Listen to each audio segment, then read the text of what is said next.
Sign language is a very big part of my life. I don't know what I would do without sign language. There are many deaf people who have no form of communication if it weren't for sign language. American Sign Language was brought to the United States by a man named Thomas Gallaudet. He became interested in sign language for the deaf when he saw that his young next-door neighbor had no form of communication. His next-door neighbor's name was Alice Cogswell, and she was deaf. Thomas decided that he wanted to find a language for all deaf people so that they would have a form of communication.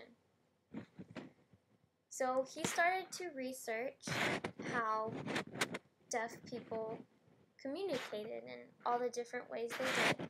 He came across a deaf man named Laurent Clerc. Laurent Clerc lived in Paris, France, so he decided to go there and meet him.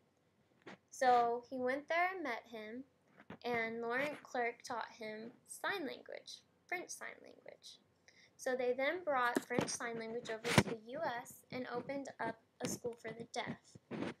This school was for kindergartners through 12th grade. They then later decided to open it as a university. The university is still open today and is called Gallaudet University. It is located in Washington, D.C., and both hearing and deaf kids can now go, but they must all know sign because all the professors sign. American Sign Language, however, was not considered primary language till quite a while after Thomas Gallaudet brought it over to the Americas. Therefore, you cannot learn it in school as a foreign language. For a long time, deaf kids in school, mainstream schools, could not use sign language in the classroom. They only had oral classrooms, which is where you speak only. Now they use oral classrooms only your first year of school if you are deaf. And if you do good in oral classrooms, you may stay in oral classrooms, or your parents can choose to put you in total communication classrooms, which are signing and speaking if needed.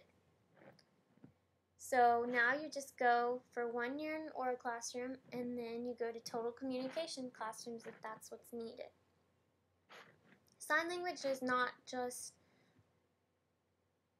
moving your hands around. It's a lot more.